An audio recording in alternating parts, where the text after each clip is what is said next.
Турецкая индустрия сейчас выглядит глянцево. Красные дорожки, громкие премьеры, уверенные лица перед камерами. Но за этой картинкой начинает просматриваться совсем другая реальность. Имя Ханде Эрчел снова в центре слухов. Кыванч Тататук вынужден публично реагировать на резонансные заголовки.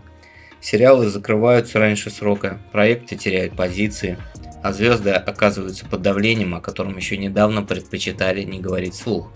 Что на самом деле происходит внутри Турдизи? Это временные колебания или начало серьезной перестройки всей системы? Почему одни имена усиливаются, а другие внезапно оказываются под ударом? И действительно ли громкие скандалы и закрытия лишь верхушка айсберга? В этом выпуске мы разберем, как личная история актеров переплетается с рейтингами, как решение каналов меняет судьбы проектов и почему текущий сезон может стать переломным. И поверьте, самое показательное будет ближе к финалу, потому что когда складываешь все факты воедино, картина становится гораздо жестче, чем кажется на первый взгляд. Поехали разбираться. Новый сезон только начинает набирать обороты, а турецкий телеэфир уже начинает закипать, и в центре этого внимания сейчас сериал «Юноши». И на мой взгляд, именно с него логично начинать разговор, потому что «Юноши» — это не просто еще одна премьера, это проект, на который уже повесили статус одной из главных ставок сезона. Шоу ТВ не скрывает амбиции, а первые кадры со съемочной площадки только усилили ожидания. Мehmet Ramazan Demir появился в новом образе, более сдержанном, серьезном и заметно взрослым. И это важно. После предыдущих проектов он оказался под пристальным вниманием аудитории. И сейчас каждое появление его в кадре анализируют буквально по секундам. Я считаю, что «Юноша» для него это не просто следующий этап, а своего рода проверка. Сможет ли он закрепить статус, который получил после громкого успеха? Или давление ожиданий скажется слишком высоким? К основному составу присоединился Неджар Баяр, актер с опытом и экранной устойчивостью. Его участие добавляет проекту веса. В паре с Мелис Сезен и остальными участниками каста «Юноша» формируют команду, которая выглядит продуманной, а не случайной. И это тоже сигнал. Продюсеры не рискуют, они собирают сильный ансамбль, понимая, насколько конкурентной стала сетка. Съемки уже стартовали, и это означает, что промо-компании будет только усиливаться. Чем активнее канал продвигает «Юношу», тем очевиднее становится. Ставки сделаны серьезные. И если честно, в таких условиях проекту придется оправдывать ожидания с первых серий. Время на раскачку сейчас почти никто не дает. Но пока «Юноша» только выходит на стартовую прямую и набирает импульс, другие проекты уже завершают путь, причем не всегда по собственному желанию. Пока «Юноша» только выходит на стартовую прямую, сериал «Мошенники» уже официально готовится к завершению. Решение принято, проект заканчивается на 22-й серии. И на мой взгляд, это показательный момент. Для части аудитории новость стала неожиданностью, но если смотреть шире, это отражение той жесткой реальности, в которой сейчас работает турецкий эфир. Финал назначен на март, и теперь обсуждают уже не столько сюжет, сколько причины. Любой сериал сегодня живет в условиях высокой конкуренции. Мошенники выходили в непростом временном окне, сталкивались с изменениями в сетке, переносами и необходимостью удерживать аудиторию в плотной борьбе за прайм. И в такой ситуации даже стабильный проект не гарантирован от досрочного завершения. Когда сериал заканчивается раньше ожидаемого, всегда возникает ощущение недосказанности. Кажется, что история могла бы развиваться дольше, персонажи получить больше экранного времени. Но телевидение давно перестало быть пространством для долгого разгона. Здесь решают цифры, стратегии канала и холодный расчет. Если динамика не устраивает руководство, решение принимается очень быстро. И я бы сказал, что 22 серии это не обязательно провал. Это показатель того, насколько требовательной стала среда. Рынок сейчас не про терпение, а про эффективность. Каждый слот – это ресурс, который должен работать максимально результативно. А значит, освобожденное место в прайме не будет пустовать. Его уже готовят под нового игрока. И этот переход не просто замена одного названия другим, это очередной шаг в постоянной борьбе за внимание зрителя. И следующим проектом, который займет освободившийся слот, станет совсем другая история, с иным настроением и иным стратегическим расчетом. Освободившийся воскресный слот займет сериал «Доктор в другой жизни». И здесь важно понимать, речь идет не просто о замене одного проекта другим. Воскресный прайм – это один из самых чувствительных временных промежутков. Если сериал не удерживает аудиторию с первых недель, давление начинается очень быстро. Поэтому выходить после закрытия мошенников Это одновременно шанс и очень серьезный риск. Премьера назначена на начало марта, и уже сейчас вокруг проекта формируется интерес. Канал явно делает ставку на перезагрузку вечера. Доктор в другой жизни предлагает иную атмосферу и другое эмоциональное звучание. И это стратегический ход. Когда аудитория устала от одного формата, ей предлагают альтернативу, более свежую, более отличающуюся. Но здесь возникает важный момент. Перезапуск воскресного вечера – это всегда эксперимент. Если проект попадет в ожидание зрителя, он быстро закрепится. Если нет, слот снова окажется в зоне турбулентности, а в нынешнем сезоне времени на долгую адаптацию почти не остается. Мне кажется, что канал сознательно идет на обновление. Это сигнал. Стратегия становится гибкой. В индустрии больше нет неприкасаемых позиций. Даже важные временные окна могут менять наполнение, если цифры не устраивают руководство. Смена сериалов в Прайме показывает, насколько ускорилась турецкая индустрия. Здесь все решается быстро, и ни один проект не может чувствовать себя абсолютно защищенным, вне зависимости от стартовых ожиданий. И именно это сейчас особенно заметно, потому что борьба за эфир разворачивается не только по воскресеньям. В другой день недели один из сериалов уже оказался в подвешенном состоянии, и там ситуация складывается не менее напряженная. Речь идет о сериале «Семья – это испытание». Проект оказался в ситуации, когда на его график повлияли внешние обстоятельства. Одну из серий сняли с эфира из-за трансляции футбольного матча. На первый взгляд это технический момент, но если смотреть глубже, такие решения редко проходят бесследно. В турецком телеэфире спорт – это серьезный конкурент. Когда выходит важный матч, канал делает ставку на гарантированный рейтинг. Однако для сериала это всегда риск. Любой перенос может нарушить привычку зрителя, а телевизионная аудитория, особенно в условиях высокой конкуренции, не всегда возвращается автоматически. «Семья – это испытание» стартовал в этом сезоне и до сих пор находится в стадии формирования своей стабильной базы, поэтому пауза в показе для него особенно чувствительны. Проекту нужно не просто удержать интерес, ему необходимо закрепиться, и в ближайшие недели станут определяющими. Дополнительное внимание к сериалу подогрела Афра Сарачоглу, прокомментировав развитие сюжета и отметив, что история постепенно меняет тональность. Это интересный ход. Когда сериал эволюционирует, это может вдохнуть в него новую энергию, но это также риск. Часть аудитории может почувствовать, что первоначальное настроение уходит. На мой взгляд, подобные проекты сейчас живут в режиме постоянной адаптации, не только к сюжету, но и к внешним обстоятельствам. И это еще раз показывает, насколько нестабильной стала система. Даже футбольный матч может повлиять на судьбу истории. Таким образом, эфир постепенно превращается в поле быстрых изменений. Один сериал завершает свой путь, другой выходит в прайм, третий вынужден перестраиваться под давление сетки. И на этом фоне особенно заметны проекты, где изменения происходят уже не в расписании, а внутри самого состава. Именно такая ситуация сейчас складывается вокруг сериала «Разведка». Проект продолжает выходить в эфир, но внутри него происходят серьезные изменения. Эркан Петикая покидает разведку, а его персонажа выведут из сюжета в ближайших сериях. И это уже не просто рабочий процесс, это точка напряжения для долго живущего сериала. Когда заметный актер уходит из проекта, который держится несколько сезонов, это всегда испытание на прочность. Зритель привыкает не только к сюжету, но и к конкретным лицам, формируется эмоциональная связь. И на мой взгляд, в таких проектах актеры становятся частью бренда. Их уход автоматически меняет баланс.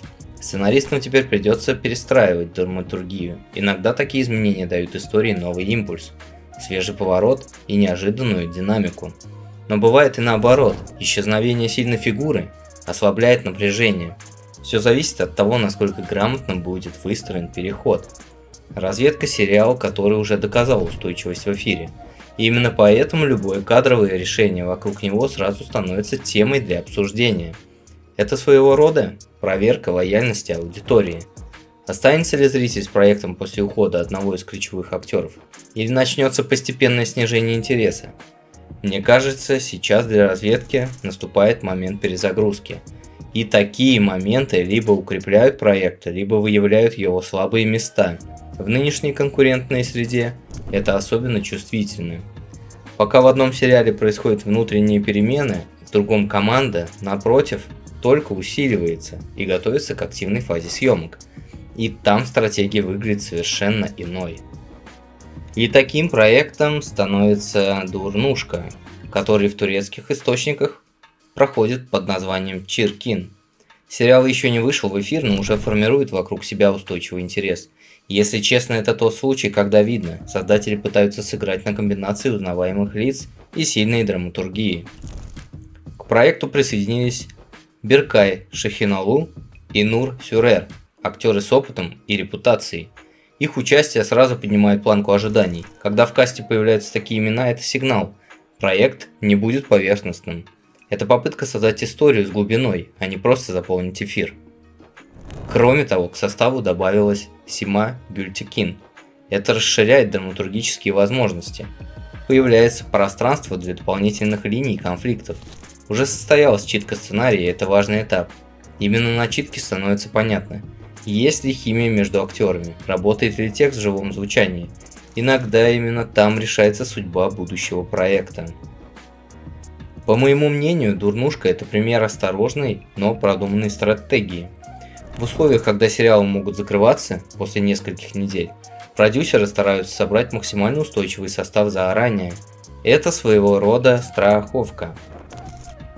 Сейчас конкуренция в турецкой индустрии высокая как никогда. Каждый новый сериал обязан заявить о себе еще до премьеры. И «Дурнушка» делает это через сильный каст и информационную волну. Вопрос только в том, сможет ли проект удержать интерес после первых серий. Потому что старт сегодня решает почти все. Но если «Дурнушка» уже находится на этапе активной подготовки, то есть проект, который пока только формирует основу и еще не вышел на съемочную площадку, однако уже вызывает любопытство своей концепцией. И там все может зависеть от одного ключевого решения. Речь идет о проекте «Всего 17», который в турецкой прессе фигурирует под названием «Daha-17». Это как раз тот тип сериалов, о которых начинают говорить задолго до старта съемок. И причина понятна, главную роль исполнит Несрин Джавадзаде, а ее участие само по себе уже создает определенный уровень ожиданий.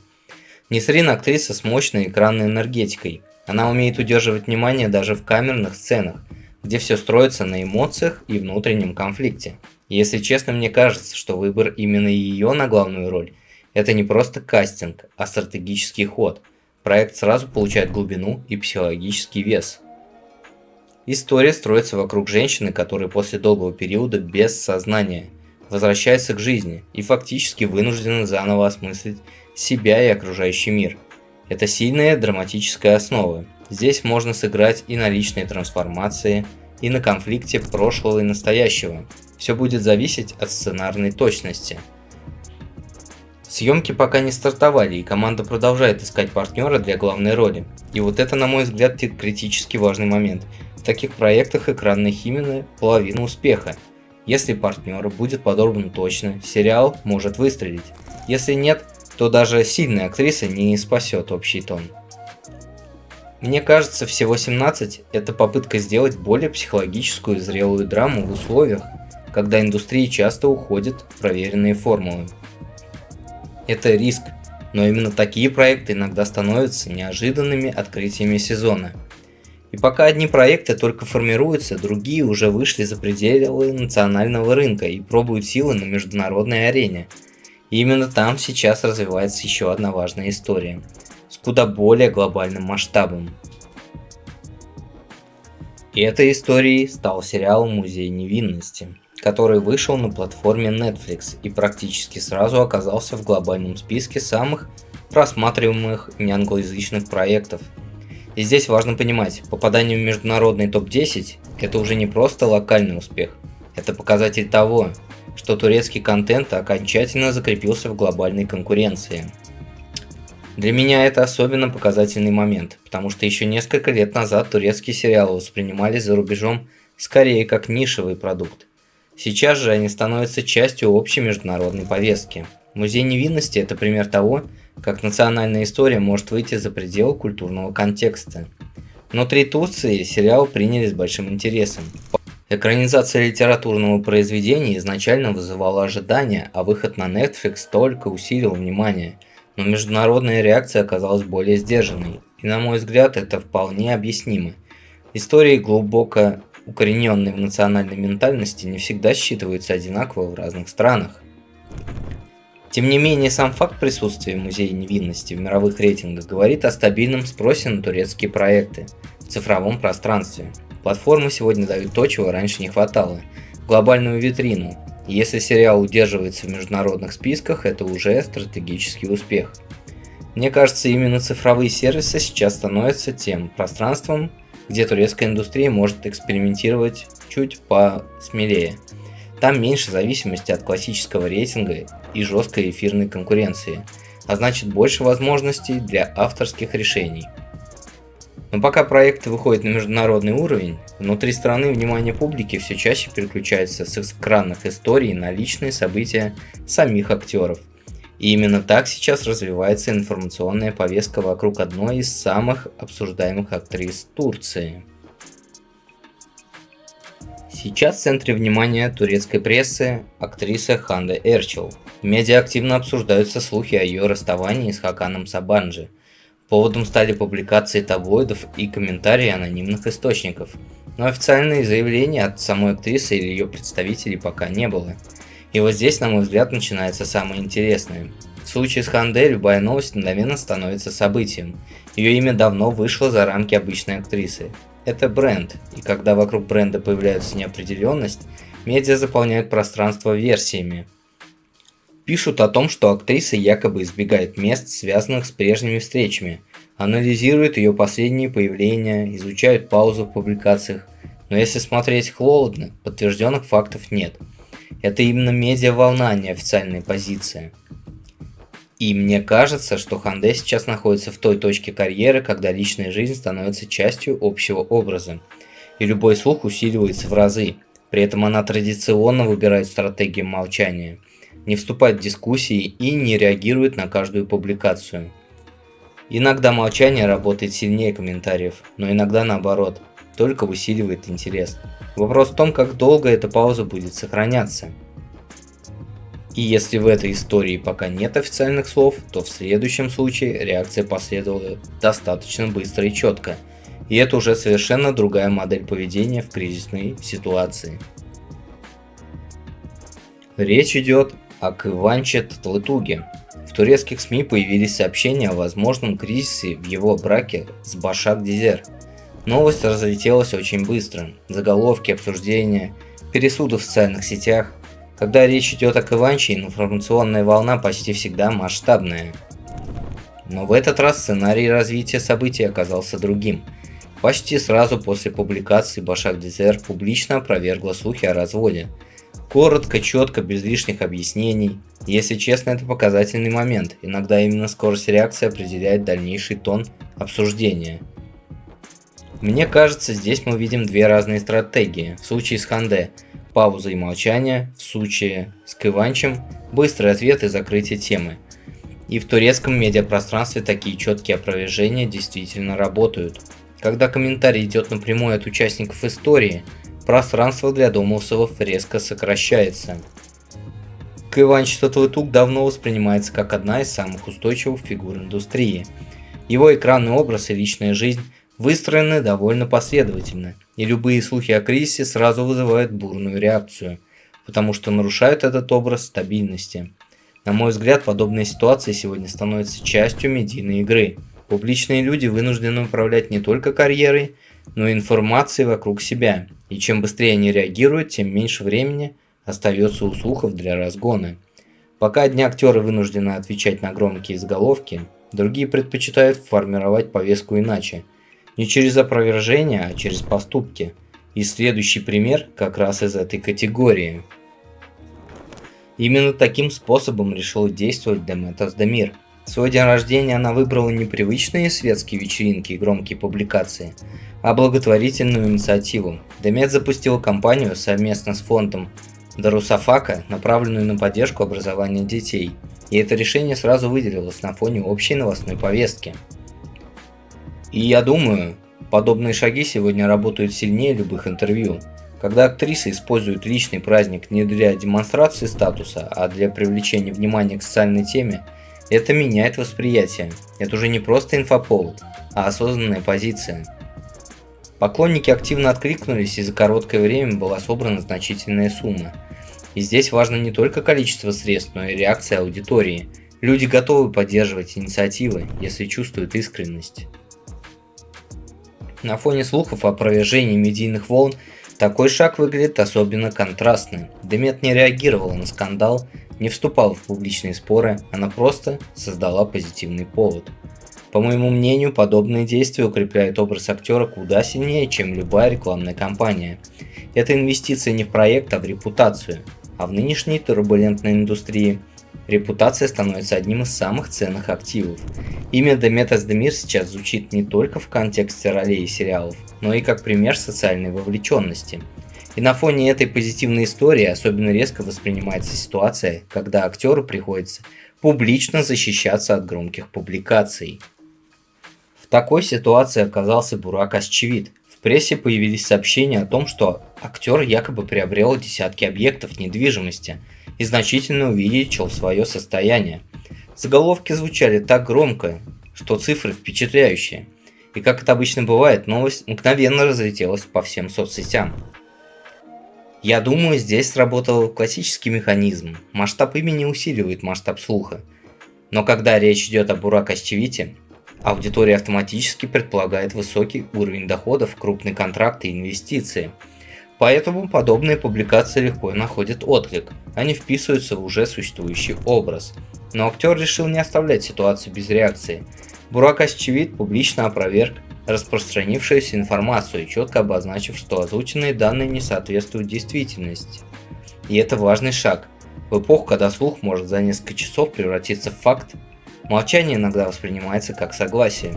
Ну а наш ролик про то, как живет Бурак Озчивит сейчас, вы можете посмотреть по подсказке выше. На мой взгляд, подобные истории показывают, насколько хрупкой стала грань между реальной информацией и медийной гиперболой. Финансовые слухи особенно чувствительны, они формируют устойчивое представление о человеке, даже если не подтверждены. Имя Бурака Озчивита давно стало одним из самых узнаваемых в турецкой индустрии. Его проекты, рекламные контракты, публичные появления – все находится под пристальным вниманием. Поэтому любые новости о его состоянии автоматически приобретают масштаб национального обсуждения. Ситуация еще раз продемонстрировала, сегодня звезды вынуждены управлять не только карьерой, но и финансовым имиджем, и реакция становится частью этой стратегии. Пока одни актеры отвечают на слухи, другие выбирают иной путь, они расширяют свое творческое поле и выходят за привычные рамки. И следующий пример как раз из этой категории.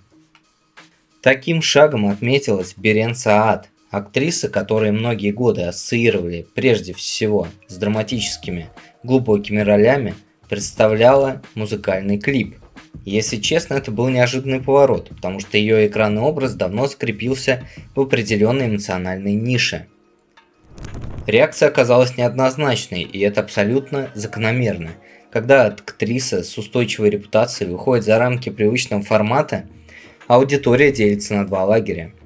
Одни поддерживают смелость эксперимента, другие сравнивают с ее актерскими работами и ожидают того же уровня драматической глубины. Мне кажется, подобные шаги – это всегда про личную свободу. В индустрии, где образ формируется годами, риск выйти за его пределы требует уверенности. Музыкальный формат – это другая энергия, другой темп, другое взаимодействие со зрителем. Здесь нет привычного сценарного каркаса, все держится на личной подаче. Важно и то, что дебют не остался незамеченным. В современном медиапространстве внимание уже часть успеха. Даже если мнения разделились, Берен Саат снова оказалась в центре обсуждений, а значит, эксперимент сработал как минимум с точки зрения инфоповода. На мой взгляд, это пример того, как актеры постепенно расширяют свою профессиональную территорию. Телевидение, цифровые платформы, музыка. Границы становятся все более размытыми, и те, кто готовы попробовать нового, получают шанс выйти за пределы одного формата. Пока одни актрисы осваивают музыкальное направление, другие возвращаются туда, где их карьера только начиналась, к театральной сцене. И этот шаг выглядит не менее символичным. Именно к истокам возвращается Халид Эргенч, актер, имя которого давно ассоциируется с масштабными телевизионными проектами. Снова выходит на театральную сцену. Он задействован в постановке «Смерть камевояжера», и сам выбор пьесы уже говорит о серьезности намерений.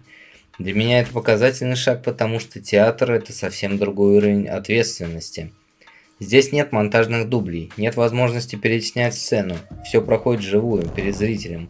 И именно это возвращает актера к чистому ремеслу. Халид Эргенч начинал именно с театра, и когда артист такой телевизионной истории возвращается на сцену, это выглядит не как пауза, а как осознанное решение. Возможно, это способ напомнить, что за экранным образом стоит глубокая профессиональная база. Мне кажется, подобные шаги сегодня особенно важны. В индустрии, где многое крутится вокруг рейтингов и цифровых платформ, театр остается пространством концентрации и внутренней дисциплины. Это другой ритм, более требовательный. Интерес к постановке уже высокий. Имя Халита автоматически усиливает внимание к спектаклю. Но здесь важно не только имя, важно качество исполнения. Потому что театральная публика куда менее терпима к поверхностности. На фоне телевизионной турбулентности возвращение в театр выглядит как движение к устойчивости. И это интересный контраст. Пока эфир живет в режиме быстрых решений, сцена требует выдержки.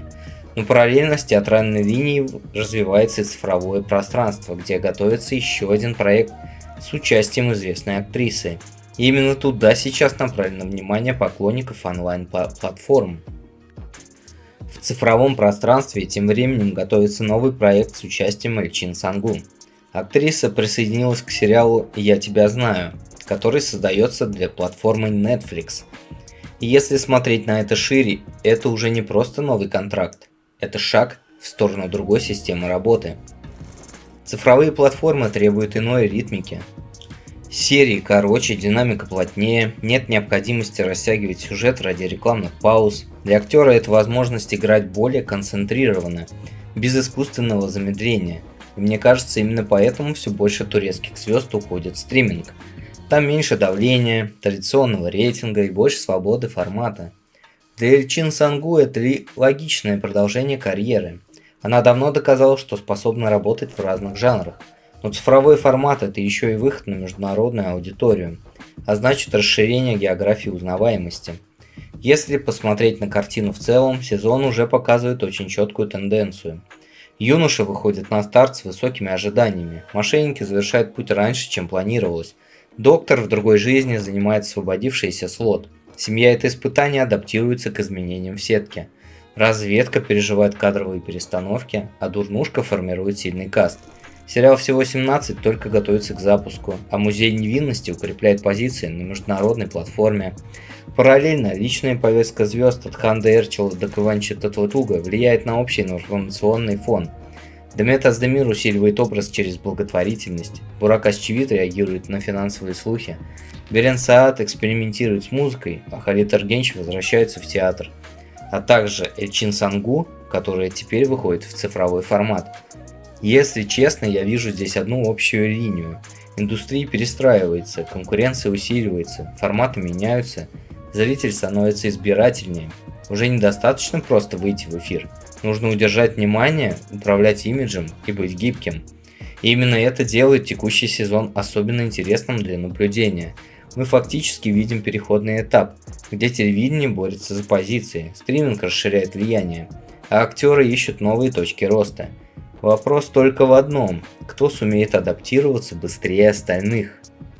Вот такой сейчас пульс турецкой индустрии. Громкие премьеры, неожиданные финалы, кадровые перестановки и личные истории, которые влияют на общую картину не меньше, чем рейтинги.